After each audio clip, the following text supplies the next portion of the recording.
Page Cast, welcome back. How was everybody's weekend? It's Mike, Monday recap, and we've got a few things to go over. So we're going to just dive right into it.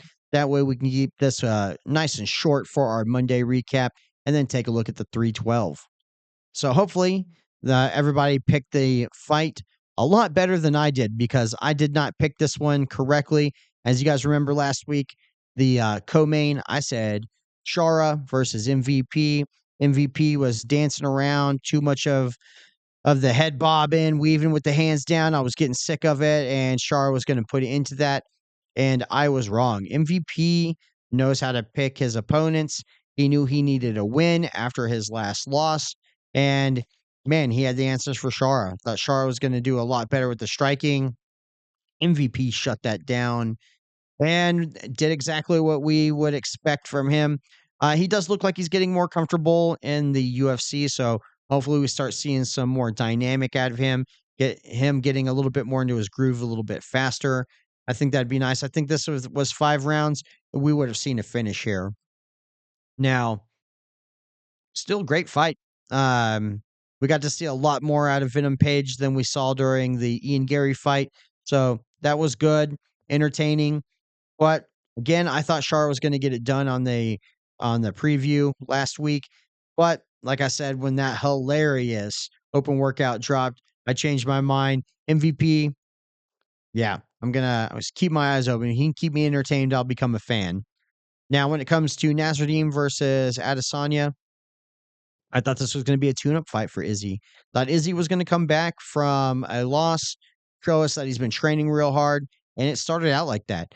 Got to see normal style Bender kind of feel it out with the long range, blocking a lot of those takedowns, looking real good. Had the answers. I thought second round, if he picked up the pace a little bit, we were going to see something dynamic, and we did see something dynamic. We saw Nasruddin land a perfect chin shot, put Adesanya down. We were, I'm sure everybody was hoping that Adesanya was going to recover real quickly, but that follow up uppercut against the cage pretty much sealed the deal. And hey, sometimes you get caught.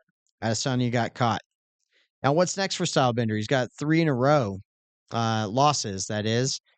And in my opinion, hey, he can stay in the weight class. He's still next champion, but I feel like maybe he needs to start looking at a different weight class. I don't think he cuts much weight for middleweight, so maybe bulk up, go up to light heavyweight, get a good win or two, handpick the opponents, and then get a Alex Pereira super fight at light heavyweight for the money retirement fight. Or even if he doesn't cut much weight and he can cut weight, maybe have him go down a weight class and challenge Bilal. So is that Bilal? That's got it. I believe it is underneath that. So yeah, maybe go down, or is it Strickland? Go down and challenge one of those guys. So go down a weight class and challenge Bilal. I think that'd be a great move. Or go up to light heavyweight, which I think is the better option. Since Izzy doesn't cut, he could definitely bulk up a little bit. Probably look nice and mean for a light heavyweight challenge for the title there. All right, guys, that wraps up that. And as you know, we only bet on the main card, so we lost. Put my money on Adesanya, thinking it was a tune-up fight, and yeah, lost my money. Shit happens, guys. Sometimes you win, sometimes you lose.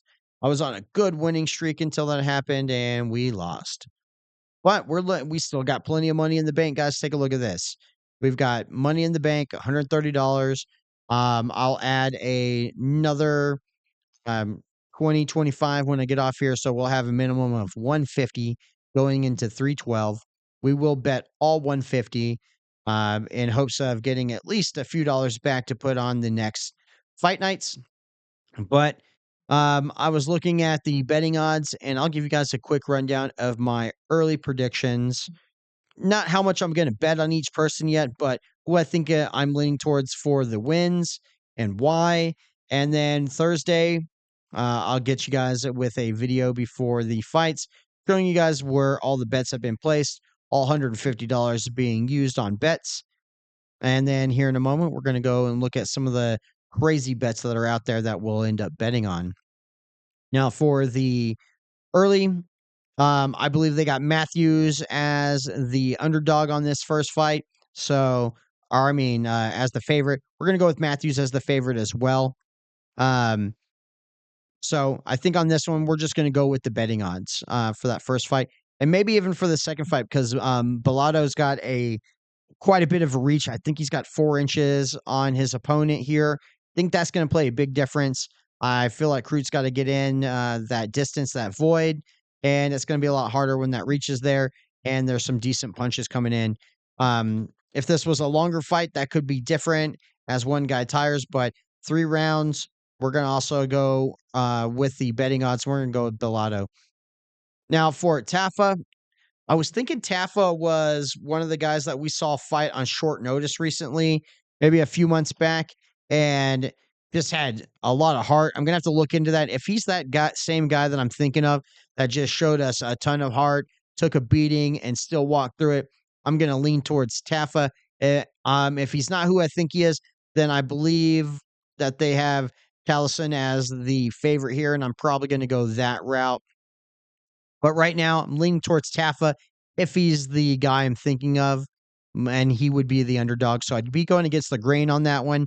Not going to log that one in until we've got um, the pressers done. I actually want to do a double check on that and figure it out. Plus, Taliesin's undefeated.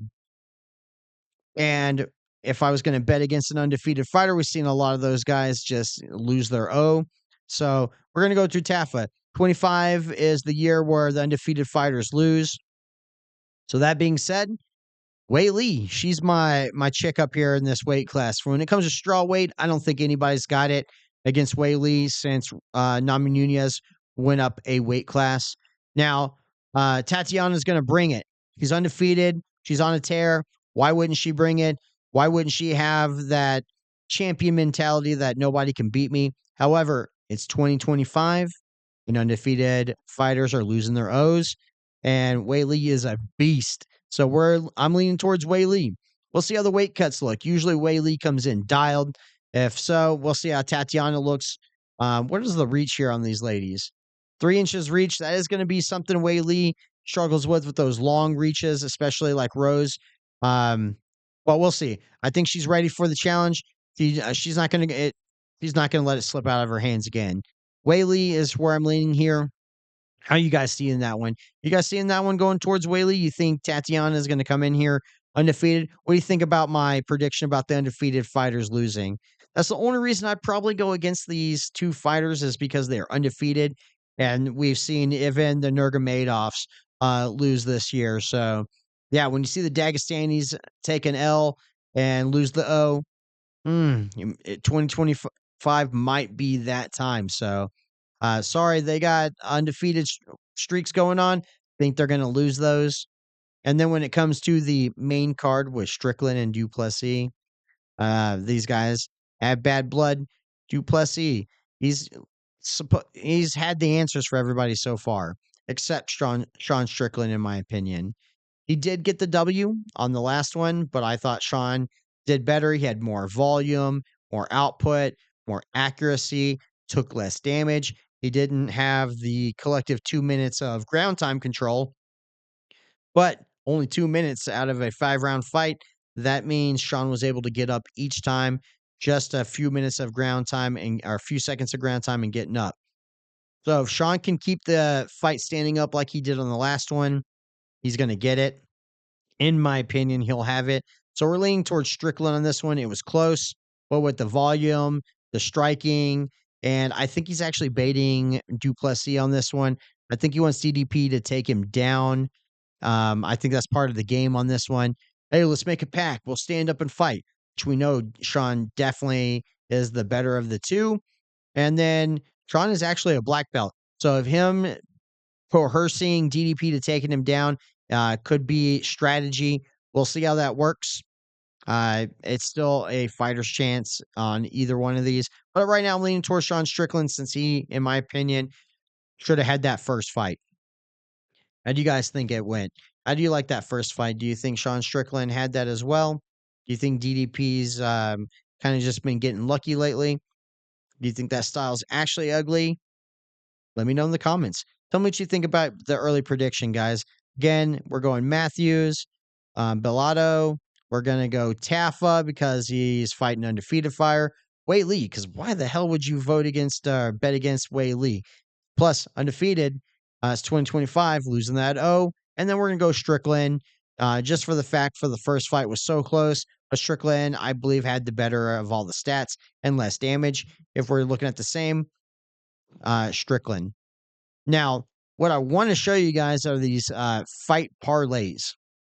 Again, we'll have over $150 to bet on the fights, but look at these odds, guys. Some of these are 400 to 1 odds, meaning that you spend so that right there says you spend $100, you win 4,000. Now, same thing on some of these other ones are even crazier odds. So, we'll probably bet on all of these because even if we only bet 50 cents, it comes out to like $5 in bets, and are $10 in bets, I believe, actually, with that much, and we still get a minimum of $10 back. We would just break even on the smallest minute bet here, and then if we win big, like Sean Strickland wins by submission on any round, we would win quite a significant wins there. Those aren't the only ones, those. I'm going to bet on some of these parlays as well. As you can see, great odds here. Again, I could do the 10 cent or 50 cent or $1 bet on all 10 of these and get our money back. So I'll figure out the math on all the parlays, find out what's the best amount to bet. Maybe I'll even throw an extra $5 or $10 just for these 10 right here because it's anything besides a decision gives us our money back, if not 3 or 4 times fold. So again, guys, hit the notification bell so you know when that video drops. I'm aiming towards Thursday. I've pretty much got a lot of stuff dialed in for the guest. Schedules haven't lined up, and a couple of them are getting their studio gear still set up. So, some fine details going on, and then we'll have everybody tune in. Maybe we'll have 2 different days where we have guests come on moving forward once we get that dialed in. Again, hit the notification bell so you learn more about that. If you made it this far, go ahead and hit the subscribe button, join the channel, help me grow, and get in the comments, guys. Tell me, what do you think about all these crazy odds they're giving us for these parlay bets? Are these dumb, or did I clean up last time and get a bunch of extra little money on the end? Let me know in the comments. Is that stupid with those parlay bets, or are they fun to watch me try? All right, guys. I'll see you on the next one. Peace out.